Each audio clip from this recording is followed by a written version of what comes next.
بسم الله الرحمن الرحيم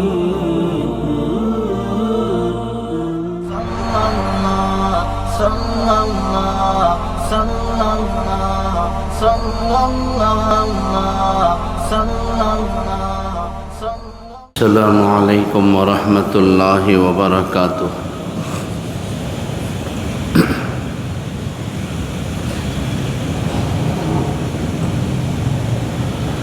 الحمد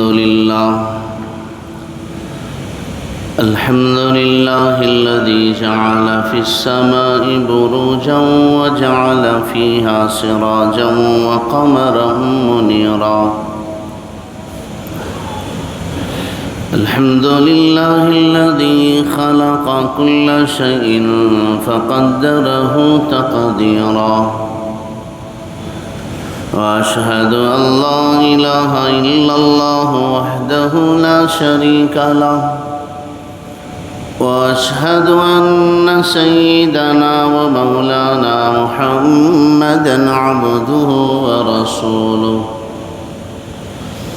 أما بعد فأعوذ بالله من الشيطان الرجيم. بسم الله الرحمن الرحيم. وأنكحوا الأيام منكم والصالحين من عبادكم وإمائكم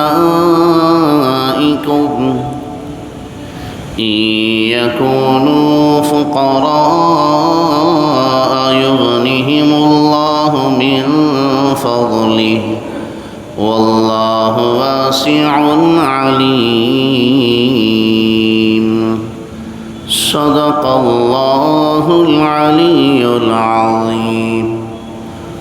وقال النبي صلى الله عليه وسلم: يا معشر الشباب من استطاع منكم الباءة فليتزوج فإنه أغض للبصر وأحسن للفرج، أو كما قال رسول الله صلى الله عليه وسلم: اللهم صل على محمد وعلى آل محمد وبارك وسلم.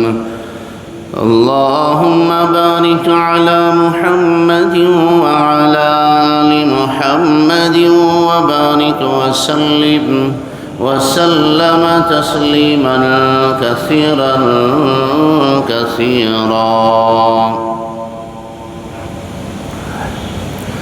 بزرگان محترم و نوجوانان اسلام، گزشتہ جمعہ حضرات نے سماعت فرمایا تھا کہ میرے اور آپ کے آقا حضرت محمد مصطفیٰ صلی اللہ علیہ وسلم نے ذریعہ معاش اور رزق حلال کی تلاش میں سب سے پہلے تو آپ نے بکریاں چرانے کا پیشہ اختیار فرمایا.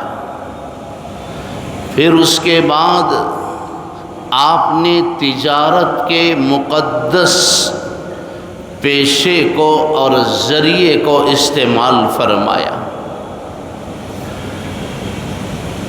آپ کی تجارت جھوٹ سے، سود سے، فریب سے، دھوکہ دہی سے، ناپ تول کی کمی سے، جھوٹی قسموں کے سہارے سے پاک ہوتی تھی.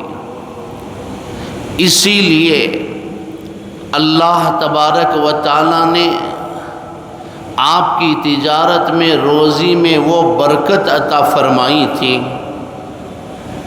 کہ جس برکت کو دیکھ کر، جس فائدے اور منافع کو دیکھ کر مکۃ المکرمہ کا ہر تاجر یہ چاہتا تھا کہ میرا مال تجارت لے کر آپ تجارت فرمائیں۔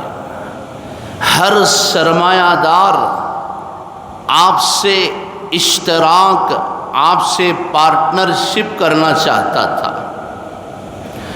ہر بندہ آپ کے حوالے اپنا مال تجارت کرنا چاہتا تھا۔ رسول اللہ صلی اللہ علیہ وسلم کا ایک سفر یمن کی طرف اور ملک شام کی طرف ہوتا ہے۔ مکۃ المکرمہ کی سب سے پاکیزہ، طاہرہ اور عفیفہ، مالدار رئیس خاتون حضرت سیدہ خدیجۃ الکبریٰ رضی اللہ تعالی عنہا کا مال لے کر حضرت سیدہ خدیجہ رضی اللہ تعالی عنہا مکے کے رئیس اور شریف اور مالدار لوگوں میں ان کا شمار ہوتا تھا۔ چنانچہ ایک مرتبہ آپ ان کا مال تجارت لے کر یمن کی طرف رخ فرماتے ہیں۔ حضرت خدیجہ رضی اللہ تعالی عنہا مال تجارت کے ساتھ ساتھ اپنا ایک غلام میسرہ کو بھی ان کے ساتھ بھیج دیا اور تاکید کی کہ محمد صلی اللہ علیہ وسلم کے حالات کو اور ان کے معاملات کو دیکھتے رہنا، پورے سفر میں ان پر تو نگاہ رکھنا، نظر کرنا، اور واپس آ کر ساری تفصیلات اور ساری رپورٹ مجھے پیش کرنا ہے۔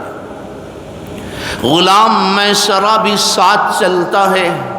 مال تجارت لے کر آپ یمن کے بازار میں پہنچتے ہیں۔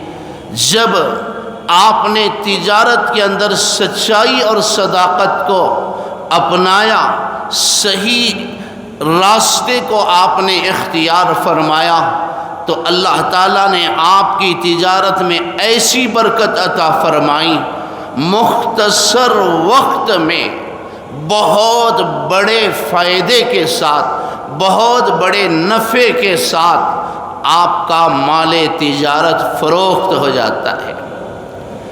ایک یہودی تاجر آیا، کسی معاملے میں، لین دین میں، معاملے میں بحث ہوئی، یہودی تاجر قسم کھانے لگا۔ رسول اللہ صلی اللہ علیہ وسلم نے منع فرما دیا کہ میرے سامنے قسمیں نہ کھاؤ، میں مال تجارت کے لیے قسم کا استعمال نہیں کرنا پسند نہیں کرتا۔ یہودی تاجر، جہاں وہ تاجر تھا، پڑھا لکھا انسان بھی تھا، اسے بڑا تعجب ہوا، بڑی حیرت ہوئی کہ اس گئے گزرے ناپاک اور جہالت کے دور میں ایسے نیک اور سچے تاجر بھی ہیں۔ بڑا متاثر ہوا۔ وہ تاجر تورات کا پڑھنے والا تھا۔ اس نے بازار کے اندر یہ اعلان فرمایا، لوگوں، تورات کے اندر ہم نے ایک نبی کی علامت کو پڑھا ہے، اس نبی کی نشانی یہ ہوگی کہ نبی آخر الزمان صلی اللہ علیہ وسلم اپنی تجارت میں قسموں کا استعمال نہیں کریں گے، اپنی تجارت میں وہ کسی کو نقصان نہیں پہنچائیں گے۔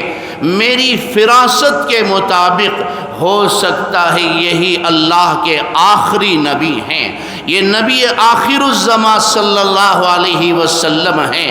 یہودی تاجر یمن کے بازار میں اس بات کی گواہی دیتا ہے اور اعلان کرتا ہے، جبکہ ابھی آپ کی عمر مبارک 24-25 سال کی ہے، 40 سال کی عمر میں بعثت ہوئی ہے، نبوت کا اظہار ہوا ہے۔ میسرہ ان تمام چیزوں کو ریکارڈ کرتا ہے۔ غلام میسرہ دیکھتا ہے کہ جب بھی محمد صلی اللہ علیہ وسلم دھوپ میں گرمی میں چلتے ہیں تو ابر کا ٹکڑا ان پر سایہ کرتا ہے۔ غلام میسرہ دیکھتا ہے کہ محمد صلی اللہ علیہ وسلم کے ساتھ ہمیشہ فرشتے کھڑے رہتے ہیں۔ غلام میسرہ دیکھتا ہے کہ محمد صلی اللہ علیہ وسلم بالکل سچی بات کہتے ہیں، مال تجارت کو لے کر کسی کے ساتھ جھگڑا نہیں کرتے، کسی کے ساتھ بحث و مباحثہ نہیں کرتے، کسی کو نقصان نہیں پہنچاتے۔ یہ ساری تفصیلات وہ ریکارڈ کرتا ہے اور واپسی ہوتی ہے۔ مختصر سی مدت میں رسول اللہ صلی اللہ علیہ وسلم پورے مال کو بیچ کر بڑے منافع کے ساتھ مکۃ المکرمہ واپس ہوتے ہیں۔ واپسی کا جب وقت ہوا، جب حدود مکہ میں، حدود شہر میں رسول اللہ صلی اللہ علیہ وسلم داخل ہوتے ہیں، اس وقت حضرت سیدہ خدیجہ رضی اللہ عنہا اپنے گھر کی چھت پر بیٹھی ہوئی تھیں۔ ان کے ساتھ چند سہیلیاں تھیں، دیگر عورتیں بیٹھی ہوئی تھیں۔ حضرت خدیجہ رضی اللہ عنہا دیکھتی ہیں کہ محمد صلی اللہ علیہ وسلم شہر کے اندر داخل ہو رہے ہیں۔ دوپہر کا وقت ہے، سخت گرمی کا موسم ہے، لیکن ابر کا ٹکڑا آپ پر سایہ کیے ہوئے ہے۔ دو فرشتے آپ کے دائیں بائیں جانب محافظ بن کر کھڑے ہیں۔ بڑا نورانی منظر ہے۔ سیدہ خدیجہ رضی اللہ عنہا اس منظر کو اپنی آنکھوں سے دیکھتی ہیں۔ رسول اللہ صلی اللہ علیہ وسلم پہنچے اور ساری تفصیلات پیش کر دیں، اور جو مال روپیہ کما کر لائے تھے خدیجہ رضی اللہ تعالی عنہا کے حوالے کر دیا۔ حضرت خدیجہ رضی اللہ عنہا دیگر تاجروں کو جتنا پیسہ، جتنا منافع دیتی تھیں، اس سے ڈبل اور دگنا منافع رسول اللہ صلی اللہ علیہ وسلم کو دیتی ہیں، اجرت کے طور پر دیتی ہیں۔ رسول اللہ صلی اللہ علیہ وسلم باہر تشریف لے گئے، دیکھتی ہیں غور سے اس نوجوان کے سر پر بالکل ساتھ ساتھ چل رہا ہے سایہ بن کر ابر کا ٹکڑا۔ ایک دن گزرا، حضرت خدیجہ رضی اللہ تعالی عنہا اپنی ایک سہیلی، اپنی ایک خاتون کو بلاتی ہیں اور اپنا پیغام نکاح دے کر اس عورت کو رسول اللہ صلی اللہ علیہ وسلم کی خدمت میں روانہ کرتی ہیں۔ جاؤ محمد صلی اللہ علیہ وسلم سے کہو کہ خدیجہ ان کے ساتھ نکاح کرنا چاہتی ہے، خدیجہ ان کی زوجہ بننے کا شرف حاصل کرنا چاہتی ہے۔ میرے محترم نوجوان بھائیوں، رسول اللہ صلی اللہ علیہ وسلم کی تجارت اور آپ کے معاملات نے، آپ کے حسن سلوک نے، آپ کی سچی تجارت نے مکے کی رئیس خاتون، جس سے مکے کا ہر بڑا سردار، ہر بڑا مالدار نکاح کرنا چاہتا تھا اور کئی مرتبہ رشتے وہ بھیج چکے تھے، خدیجہ نے انکار کر دیا تھا۔ 2 مرتبہ کی بیوہ، اس سے پہلے آپ کے 2 خاوندوں کا انتقال ہو چکا ہے، ایک عتیق بن عائز اور ایک حضرت حالہ، ان دونوں کا انتقال ہو گیا تھا۔ حضرت خدیجہ رضی اللہ تعالی عنہا 2 مرتبہ کی بیوہ ہیں، بیوگی کا زخم کھا چکی ہیں۔ ایک خاتون کو اپنا پیغام نکاح دے کر رسول اللہ صلی اللہ علیہ وسلم کی خدمت میں روانہ کرتی ہیں۔ یہ خاتون آئی، رسول اللہ صلی اللہ علیہ وسلم گزر رہے تھے، کہنے لگی کہ محمد تم نکاح کیوں نہیں کر لیتے، اپنا گھر کیوں نہیں بسا لیتے؟ آپ نے اپنی بے سر و سامانی اور اپنی تنگی کا اظہار فرمایا نکاح تو کرنا چاہتا ہوں، کون مجھ سے نکاح کرے گا؟ میرے پاس مال نہیں ہے، میرے پاس گھر نہیں ہے، اور میں ابھی اس حالت میں نہیں کہ میں اپنا گھر بسا سکوں، میرے پاس اتنی استطاعت نہیں ہے کہ میں نکاح کر کے میں اپنا گھر بسا سکوں۔ تو اس خاتون نے کہا اگر کوئی ایسی عورت جو مال میں بھی، حسن و جمال میں بھی، شرافت میں بھی، حسب اور نسب میں بھی بہتر ہو، اگر وہ خاتون خود آپ سے نکاح کرنا چاہے تو کیا آپ تیار ہیں؟ آپ نے فرمایا ایسی کون سی عورت ہو سکتی ہے؟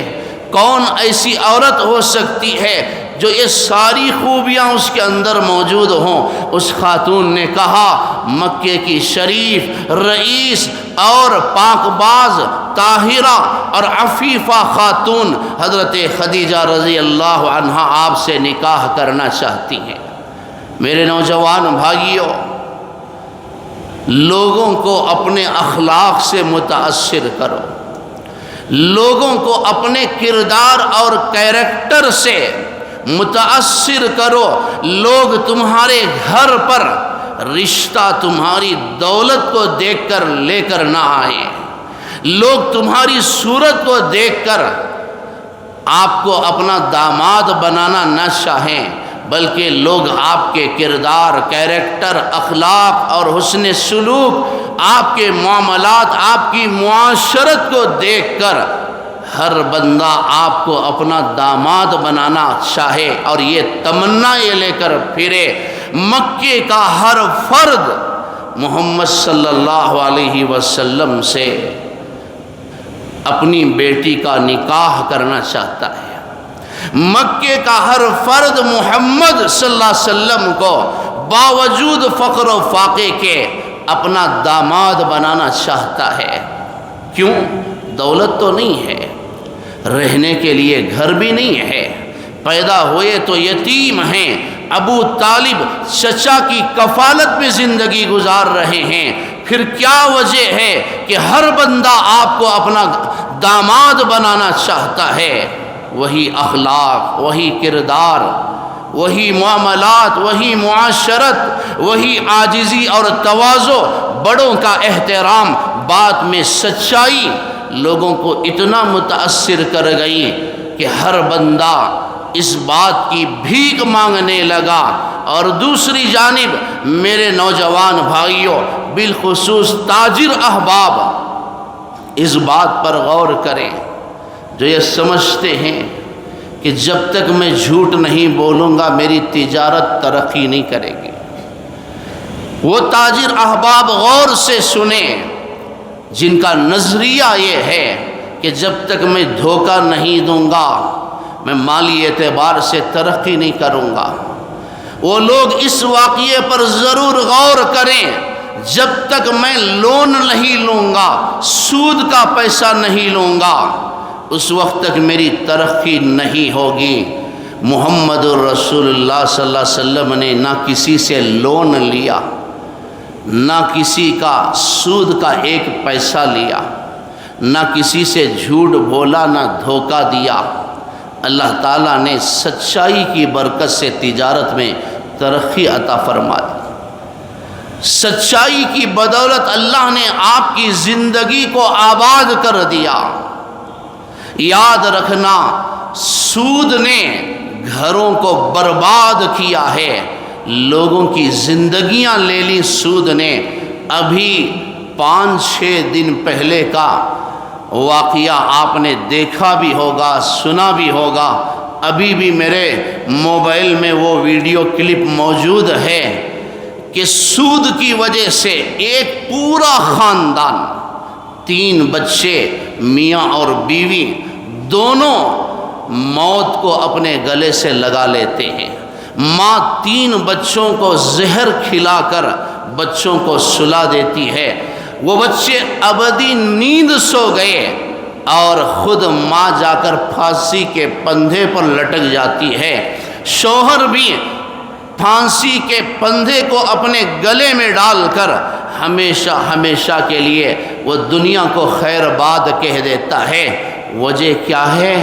یہ پورا گھرانہ سود کی لعنت میں گرفتار تھا۔ وجہ کیا ہے کہ یہ پورا گھرانہ سود خور، حرام خور، سنگ دل، ظالم اور جاہل لوگوں کے تشدد کا شکار تھا۔ سود پر سود ان کا بڑھتا گیا، بڈی پر بڈی ان کی بڑھتی گئی، اور روزانہ سود خور ان سے پیسے کا مطالبہ کرنے لگے۔ اس سے بہتر یہ ہے کہ زہر کھا کر زندگی ہی چھوڑ دیں۔ سود کے مقابلے اور بدلے میں انہوں نے زندگی کا سودا کر دیا۔ 3 دن پہلے ایک اور شہر میں ایک نوجوان نے اسی طرح سود خوروں کے ظلم اور تشدد کا شکار ہو کر اس نے بھی اپنی جان دے دی۔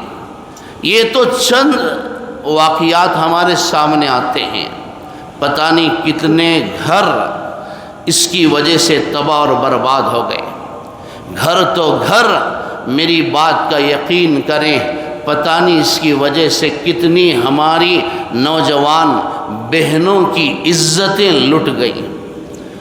جب عورتوں نے سنگے میں حصہ لیا، جب عورتوں نے سودی معاملات طے کیے، جب حکومت یا تنظیموں کی جانب سے ملنے والا وہ سود، وہ سنگے میں جو رقم ملتی ہے اس کی لالچ کی، روزانہ یا ہفتہ واری یا ماہانہ جو بھی معاملات یہ طے ہوتے ہیں، خاص طور سے اس میں ہوتا یہ ہے، سنگے میں جو عورتیں جاتی ہیں یا اس میں معاملات طے کرتے ہیں، بات یہ ہوتی ہے کہ 10-20 ہزار روپے تم کو دیں گے، روزانہ ہمارا کوئی بندہ تمہارے گھر تک آئے گا، روزانہ 25 روپیے، 50 روپیے، 100 روپیے تم کو ادا کرنے پڑیں گے۔ اب عورتیں سود کا وہ پیسہ لے لیتی ہیں، اس اسکیم میں وہ شامل ہو جاتی ہیں۔ اب غیر محرم مردوں کے لیے، بلکہ غیر مسلم مردوں کے لیے ان کے گھر تک پہنچنے کا راستہ آسان ہو جاتا ہے۔ روزانہ آتے ہیں، ایک بہانہ ہوتا ہے، کوئی ان کو پوچھ بھی نہیں سکتا، گھر کے مرد افراد گھر میں نہیں ہوتے، تو یقین کریں میں ممبر و محراب پر بیٹھ کر اس کا اظہار کر رہا ہوں، 10-20 نہیں، 100 ہزاروں لڑکیاں اس طرح غیروں کے ساتھ سودا کر کے اپنی عزت کو وہ بیچ چکی ہیں۔ ہزاروں لڑکیاں ان سود خوروں کے جال میں پھنس کر اپنی زندگیوں کو انہوں نے تباہ اور برباد کر لیا، اپنی عزت کے انہوں نے سودے کر دیے۔ سودی معاشرہ کبھی پنپ نہیں سکتا، سود کھانے والے نہ کبھی آباد ہو سکتے ہیں، نہ سود دینے والے کبھی آباد ہو سکتے ہیں۔ بہرحال لوگ اپنی زندگی کا، اپنی عزت کا سودا کر دیتے ہیں۔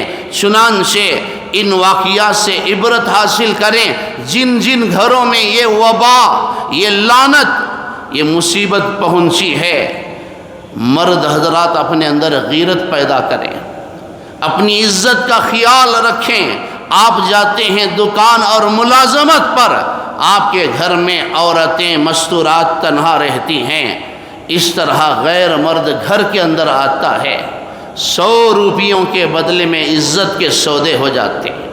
اس طرح ہزاروں گھر برباد ہو چکے ہیں۔ چنانچہ رسول اللہ صلی اللہ علیہ وسلم نے سود سے ہٹ کر، جھوٹ سے ہٹ کر جو تجارت کی، جو بزنس کیا اور اللہ نے آپ کی زندگی کو آباد کیا، یہ ہمارے لیے نمونہ ہے۔ قرآن اس کی گواہی دیتا ہے، وَوَجَدَكَ عَائِلًا فَأَغْنَىٰ، اے میرے حبیب صلی اللہ علیہ وسلم، أَلَمْ يَجِدْكَ يَتِيمًا فَآوَىٰ، ہم نے آپ کو یتیم پایا، آپ کی پرورش کی، آپ کو پروان چڑھایا۔ وَوَجَدَكَ عَائِلًا فَأَغْنَىٰ، ہم نے آپ کو فقیر پایا، آپ کے پاس کچھ نہیں تھا، ہم نے آپ کو غنی کر دیا۔ جب یہ خاتون رسول اللہ صلی اللہ علیہ وسلم کی خدمت میں حاضر ہو کر خدیجہ کا پیغام نکاح دیتی ہے، تو آج کے بدبخت نوجوانوں کی طرح، آج کی بد نصیب بیٹیوں کی طرح کھڑے کھڑے دوست کی بات پر، سہیلی کی باتیں سن کر، ماں باپ کو چھوڑ کر، بڑوں کو چھوڑ کر، خاندان کے افراد کو چھوڑ کر محمد صلی اللہ علیہ وسلم نے فیصلہ نہیں لیا، اپنی ایک نئی زندگی کا آغاز کرنے کے لیے خود کی مرضی سے اس کا فیصلہ نہیں لیا۔ خاتون آئی اور کتابوں کے اندر لکھا ہے کہ حضرت خدیجہ رضی اللہ عنہا نے اپنے چچا کو بھی بھیجا تھا، چونکہ ان کے باپ کا انتقال ہو چکا تھا۔ چنانچہ عمر ابن اسد یہ بھی رسول اللہ صلی اللہ علیہ وسلم کی خدمت میں بھتیجی کا پیغام نکاح لے کر آتے ہیں۔ رسول اللہ صلی اللہ علیہ وسلم نے جو تدبیر اختیار فرمائی، امت کے سامنے نمونہ رکھا اور پیغام دیا، میری امت کے نوجوانوں یاد رکھنا، ماں باپ کو ناراض کر کے کبھی تم اپنا گھر بسا نہیں سکتے، ماں باپ کو رلا کر روتا ہوا چھوڑ کر کبھی تم خوشحالی کی زندگی نہیں گزار سکتے۔ میری امت کی بیٹیوں یاد رکھنا، کبھی اپنے ماں باپ کو ذلیل کر کے، پریشان اور بدنام کر کے تم عزت کی زندگی نہیں گزار سکتے۔ یہ الگ بات ہے کہ بالغ ہونے کے بعد شریعت تمہیں اس بات کا اختیار دیتی ہے کہ اپنی زندگی کا فیصلہ کرو، لیکن اخلاقاً یہ تمہارا فرض ہوتا ہے کہ اپنی نئی زندگی کا آغاز اپنے ماں باپ کی دعائیں لے کر کرو، اپنے بڑوں کی توجہات، ان کی سرپرستی میں تمہارے گھر اور تمہاری نئی زندگی کی شروعات ہوئے۔ چنانچہ رسول اللہ صلی اللہ علیہ وسلم سیدھے حضرت ابو طالب کی خدمت میں حاضر ہوتے ہیں، چچا جان اس طرح خدیجہ کا پیغام نکاح میرے پاس آیا ہے، مکے کی رئیس خاتون مجھ سے نکاح کرنا چاہتی ہے، میں آپ کے حکم اور آپ کی اجازت اور آپ کے اشارے کا منتظر ہوں، بتائیے میں کیا کروں، اس معاملے میں آپ میری سرپرستی فرمائیں۔ جس نبی کے جوتیوں کے صدقے میں اللہ نے فرشتوں کو پیدا کیا، وہ نوجوان اپنی نئی زندگی کا آغاز کرنے کے لیے چچا کی خدمت میں حاضر ہوتے ہیں۔ ماں باپ چونکہ نہیں ہیں، چچا کی خدمت میں حاضر ہو کر اجازت لی۔ حضرت ابو طالب بڑے خوش ہوئے، بھتیجے کو لے کر سیدھے عمر ابن اسد کے گھر پہنچے، معاملہ طے ہوا۔ چنانچہ تفصیلات میں گئے بغیر حدیث میں آتا ہے کہ 400 درہم مہر کے عوض یا 400 مسقال سونے کے عوض رسول اللہ صلی اللہ علیہ وسلم کا یہ پہلا نکاح ہوتا ہے ایسی خاتون سے جو خاتون 2 مرتبہ کی بیوہ ہے، اس کے 2 شوہر پہلے انتقال کر چکے ہیں، اور خدیجہ رضی اللہ عنہا خوبصورت بھی ہیں، مالدار بھی ہیں، حسب اور نسب بھی ہے، اور مکے کی شریف خاتون ہیں، مکے کا ہر فرد ان سے نکاح کرنا چاہتا تھا، اور وہ بھی رسول اللہ صلی اللہ علیہ وسلم محمد صلی اللہ علیہ وسلم کے مال کو نہیں دیکھتی، ان کی حیثیت کو انہوں نے نہیں دیکھا، یہ نہیں دیکھا کہ مکے کے اندر محمد کا گھر بھی نہیں ہے، ان کا کوئی ذریعہ نہیں ہے، ان کے پاس مال نہیں ہے۔ مکے کی رئیس خاتون نے محمد صلی اللہ علیہ وسلم کے اخلاق کو دیکھا ہے، ان کے کردار کو دیکھا ہے، ان کے کیریکٹر کو دیکھا ہے، ان کی زندگی کی سچائی کو دیکھا ہے۔ عبرت حاصل کریں، سبق حاصل کریں وہ احباب جو اپنی بچیوں کا گھر ہندوستان میں بیٹھ کر امریکہ میں بسانا چاہتے ہیں، غور کریں وہ احباب جن کو ہر چیز کی سہولتیں، ہر قسم کی آسائشیں لندن میں، انگلینڈ میں، یو ایس میں، یو کے میں کام کرنے والوں کے اندر ہی نظر آتی ہیں۔ یہاں بیٹھے بیٹھے اوروں کے کہنے پر بچی کا رشتہ طے کر دیتے ہیں کہ میرا بیٹا فلاں نوجوان امریکہ میں ہے، انگلینڈ میں ہے، فلاں ملک میں ہے، انجینئر ہے، ڈاکٹر ہے، فلاں ہے، فلاں ہے۔ یہ نہیں دیکھتے، کبھی نہیں دیکھا کہ اس کا کیریکٹر کیا ہے، اس کا کردار کیا ہے۔ میں کیسے آپ کو بتاؤں؟ گزشتہ جمعہ بھی نماز پڑھ کر باہر گیا، ایک صاحب آتے ہیں آنکھوں میں آنسو لے کر، دل میں درد لے کر، زبان پر فریاد ہے کہ مولانا ایئر ہوسٹس سے میں نے اپنی بیٹی کا نکاح کیا تھا، جب سے نکاح ہوا ہے آج تک 10 سال گزر گئے، بس ہم رو ہی رہے ہیں۔ ہماری بچی کی زندگی پریشانیوں میں گزر رہی ہے۔ میرے محترم بھائیوں، بچی کا ہاتھ کسی نوجوان کے ہاتھ میں دینے سے پہلے، اس کی دولت سے پہلے، اس کی صورت سے پہلے، اس کے اخلاق کو دیکھا ہوتا، اس کی دینداری کو دیکھا ہوتا۔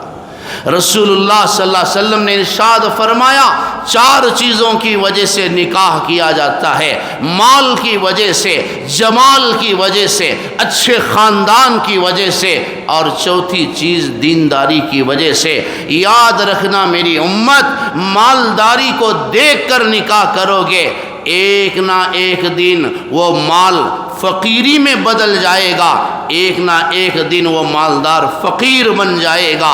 مال ایک ڈھلتا سایہ ہے، آج کسی کے ہاتھ میں ہے تو کل دوسرے کے ہاتھ میں۔ مال ایک ڈھلتا ہوا سایہ ہے، مال ہمیشہ کسی کے پاس نہیں رہا۔ مالداری کو دیکھ کر کبھی اپنی بچیوں کا رشتہ نہ طے کرو۔ اور حسن و جمال یہ بھی ختم ہونے والی چیز ہے۔ آدمی بیمار پڑ گیا، کوئی مصیبت آ گئی، سارا حسن و جمال ختم۔ اور خاندان کی اور حسب اور نسب کی عزت کو دیکھ کر کرو گے، کوئی نہ کوئی کام ایسا ہو جائے گا کہ سارا خاندان شہر چھوڑ کر ہجرت کرنے پر مجبور ہو جائے گا۔ فاظفر بذات الدین، دینداری کو دیکھو، اور دیندار نوجوان سے اپنی بچی کا نکاح کرو، تمہاری بچی بھی خوش رہے گی، تم بھی آباد رہو گے، تمہاری آنکھیں ٹھنڈی رہیں گی۔ بچیوں کا نکاح دینداری کو اور اخلاق کو دیکھ کر کرو، دولت کو نہیں۔ لوگ آئے امریکہ سے، نکاح ہوا بنگلور میں، 20 دن رہا، واپس گیا، آج تک کوئی اتا پتہ نہیں۔ یہاں بیٹھ کر دلہن انتظار کر رہی ہے، ویزا اور ٹکٹ کے انتظار میں اس کی ساری زندگی کٹ رہی ہے۔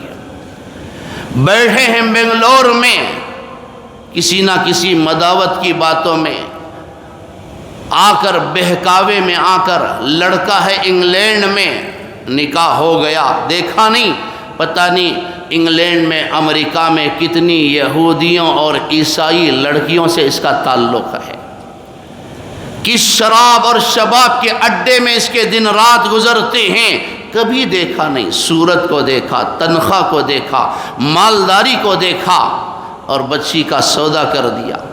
سودا اس لیے کر رہا ہوں، نکاح نہیں، یہ سودا ہوتا ہے۔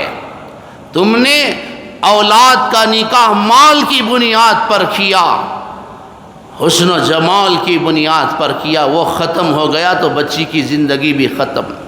اور غور کریں وہ نوجوان جو دوستوں کے بہکاوے میں آ کر، اور خاص طور سے کالجوں میں پڑھنے والے، کمپنیوں میں کام کرنے والے، ساتھ پڑھنے والے، ساتھ کام کرنے والوں سے مذہب نہیں دیکھا، کیریکٹر نہیں دیکھا، صرف صورت کو دیکھ کر ان کے جال میں پھنس جاتے ہیں۔ آج تک وہ خون کے آنسو بہاتے ہیں، آج تک وہ ماں باپ بھی بے عزتی اور ذلت کی زندگی گزارتے ہیں۔ کتنے گھروں میں آج یہ آگ لگی ہے، کون سمجھائے ان بدبختوں کو، ان بد نصیبوں کو؟ ذرا دیکھیں رسول اللہ صلی اللہ علیہ وسلم کی زندگی کا ہر عمل ہمارے لیے نمونہ ہے۔ محمد الرسول اللہ صلی اللہ علیہ وسلم کی بیٹی سے بڑھ کر کسی کی بیٹی مقدس نہیں ہو سکتی، نہ پہلے ایسی مقدس بیٹی پیدا ہوئی، نہ آئندہ کبھی قیامت تک ایسی مبارک بچی کسی گھر میں کسی ماں باپ کے پیٹ میں جنم لے گی۔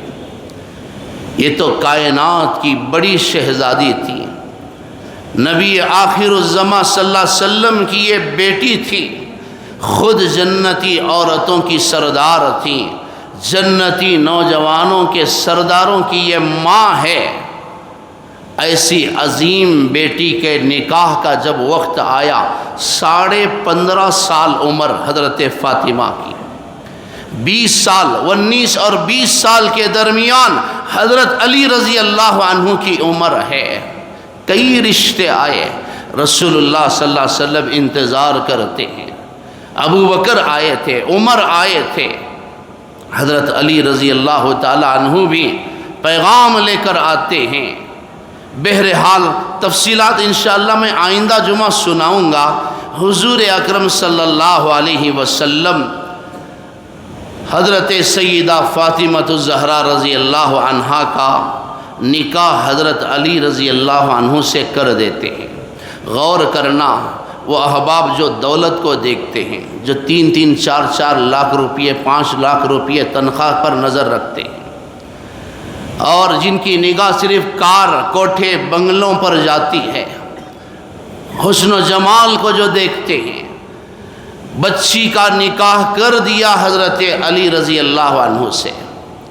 حضرت شاہ عبدالحق محدث رحمۃ اللہ علیہ لکھتے ہیں، باپ کے حکم کے احترام میں بچی کا نکاح ہو گیا، بچی یہ نکاح کر لیتی ہے۔ ایک دن حضرت سیدہ فاطمہ رضی اللہ عنہا تشریف لائیں، عرض کرنے لگیں، ابا حضور آپ نے میرا نکاح ایک ایسے بندے کے ساتھ کیا ہے جس کے پاس اتنی غربت ہے، اتنی تنگی ہے کہ مہر دینے کے لیے بھی اس کے پاس پیسہ نہیں ہے، ولیمہ کرنے کی بھی اس کے اندر استطاعت نہیں ہے، مہر کا پیسہ نہیں تھا، زرہ کو فروخت کیا، لا کر مہر کی رقم ادا کرتے ہیں۔ ابا جان آپ نے ایسے تنگ دست انسان سے میرا نکاح کر دیا۔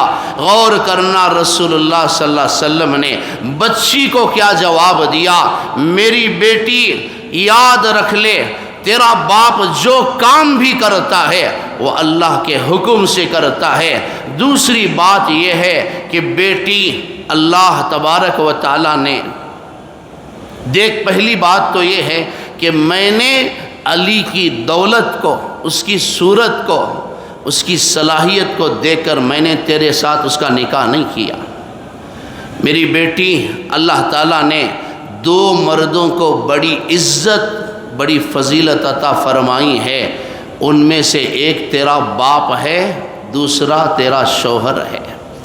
بیٹی اللہ نے تیرے شوہر کو بڑی عزت دی ہے، بڑی دینداری دی ہے، اس کے تقوی کو، اس کی طہارت کو، اس کے خدا کے جو اس کا ڈر ہے، خوف خدا کو، اور اس کی سچائی کو، اس کی دینداری کو دیکھ کر میں نے تیرے ساتھ علی کا نکاح کیا ہے۔ میرے محترم بھائیوں، ذرا ان واقعات کو سن کر عبرت حاصل کریں۔ آج کتنے احباب اس مجمع میں بیٹھے ہیں، ہر جمعہ ایک صاحب ملتے ہیں، ابھی بھی بیٹھے ہیں، ہر جمعہ مجھ سے گزارش کرتے ہیں، مولانا بچی کی عمر 35 سال 37 سال 40 سال، شرم کرو، کچھ تو اپنے اندر غیرت پیدا کرو، کچھ تو احساس پیدا کرو۔ ان بچوں سے زیادہ مجرم ان کے ماں باپ ہیں، بچیوں کے ڈگریوں کے انتظار میں، لمبی چوڑی تنخواہ کے انتظار میں ان بچوں کو بوڑھے بناتے ہیں، ان کی عمر ڈھل جاتی ہے، ان کا وقت نکل جاتا ہے۔ نہیں مولانا بچی کی ڈگری ابھی ختم نہیں ہوئی، بچی فلاں سبجیکٹ میں پڑھ رہی ہے، تعلیم پا رہی ہے، بچی ملازمت کے انتظار میں ہے، بچہ اچھی ملازمت کے انتظار میں ہے، ہو گئے 35-40 سال، اب کیا کرو گے؟ محمد رسول اللہ صلی اللہ علیہ وسلم نے جب بیٹی کا نکاح 15.5 سال کی عمر میں طے کیا، صحابہ کرام نے عرض کیا یا رسول اللہ ابھی تو بچی کے کھیلنے کے دن ہیں، ابھی تو اس کا بچپن ہے۔ فرمایا رسول اللہ صلی اللہ علیہ وسلم نے اگر میں مہینوں کی تاخیر کروں گا تو میری امت سالوں کی تاخیر کرے گی۔ میری بچی کا نکاح 15.5 سال کی عمر میں کر کے میں امت کو یہ پیغام دینا چاہتا ہوں، دولت کے انتظار میں، ڈگری کے انتظار میں بچیوں کے جذبات کو قربان نہ کرو، ان کے خواہشات کا گلا نہ گھونٹو۔ تھو ہے اس دولت پر، اس ڈگری پر، اس پیسے پر جو بچوں کے خواہشات کو قربان کر دے اور ان کو بوڑھا بنا کر گھر کی 4 دیواری کے ساتھ زندگی گزارنے پر مجبور کر دے۔ میں سمجھتا ہوں کہ معاشرے کے اندر آج بہت سارے احباب اس لعنت کا شکار ہیں۔ آپ بچی کو ضرور پڑھائیں، بچے کو ضرور پڑھائیں، لیکن ذرا اس کی عمر کا آپ کو لحاظ رہے، اس کی ڈھلتی جوانی کا آپ کو احساس رہے۔ اچھے رشتوں کے انتظار میں، اچھے گھرانوں کے انتظار میں، اچھی تنخواہ اور کمپنی کے انتظار میں آج بچوں کی جوانی تو گزر گئی، ڈھل گئی، یہاں تک کہ ان کی دنیا کے ساتھ ساتھ ان کا دین بھی برباد ہو جاتا ہے۔ بچے غلط راستے پر چل پڑتے ہیں، غلط راہوں کو وہ اختیار کر لیتے ہیں۔ اس کے ذمہ دار وہ ماں باپ ہیں جنہوں نے ماں باپ ہونے کا فرض نہیں نبھایا۔ آج تمہاری اولاد غلط قدم اٹھاتی ہے، کسی غیر کے ساتھ جا رہی ہے، اس بچی کو تانا دینے سے پہلے اس کے ماں باپ کو تھوکا جائے۔ ماں باپ اس کے مجرم ہیں، تم نے ماں باپ ہونے کا فرض نہیں نبھایا۔ تم نے اپنی ذمہ داری کو سمجھا ہوتا تو تمہاری لڑکی اوروں کے ساتھ کیوں جاتی؟ جب اس کے وقت کا تم نے خیال کیا ہوتا تو آج ان کی دنیا کے ساتھ ساتھ تمہاری دنیا بھی آباد ہوتی۔ تو بہرحال رسول اللہ صلی اللہ علیہ وسلم نے 25 سال کی عمر میں ایک بیوہ خاتون سے آپ نے نکاح فرمایا، ایسی خوشحال زندگی گزاری۔ جب تک حضرت خدیجہ نکاح میں رہیں آپ نے دوسرا نکاح نہیں فرمایا۔ شریعت کیا کہتی ہے؟ جب بچے جوان ہو جائیں تو کیا اپنی مرضی سے اپنا گھر بسا لیں، یا شادی کرنا چاہتے ہیں تو کس کی پسند پر رشتہ طے ہوگا؟ شریعت اس کے متعلق کیا حکم دیتی ہے؟ قرآن اس کے تعلق سے ہمیں کیا پیغام دیتا ہے؟ چونکہ آج ہمارے معاشرے کا یہ بھی بہت بڑا مسئلہ ہے، کٹھن مسئلہ ہے۔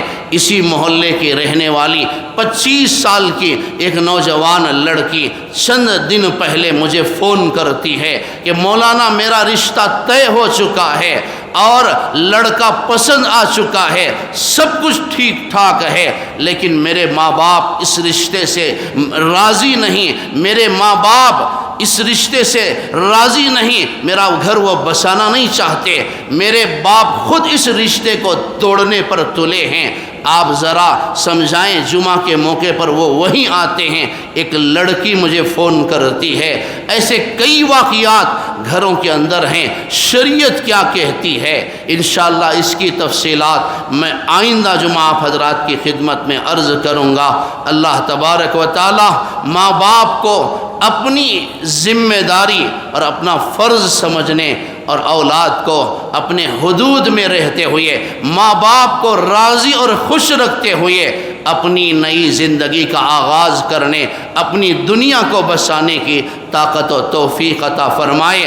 جن کے بچے جوان ہو رہے ہیں ماں باپ ضرور اس کی فکر کریں، اس عنوان پر غور کریں، یہ عنوان گھر کی ہر عورت تک پہنچائیں تاکہ ان کو بھی احساس ہو، تاکہ ان کو بھی ان کی ذمہ داری کا احساس ہو، ان کے اندر بھی کچھ خیال آئے کہ اور ذمہ داریوں کے ساتھ ساتھ ماں باپ ہونے کا فرض یہ بھی ہے، یہ بھی ایک بڑا فرض ہے کہ بچوں کی صحیح عمر میں صحیح وقت پر ان کی شادی کی جائے، ان کا گھر بسایا جائے۔ اللہ تعالیٰ سارے مسلم معاشرے کو اس پر احساس کرنے عمل کرنے کی طاقت و توفیق عطا فرمائے۔ وآخر دعوانا ان الحمد للہ رب العالمین۔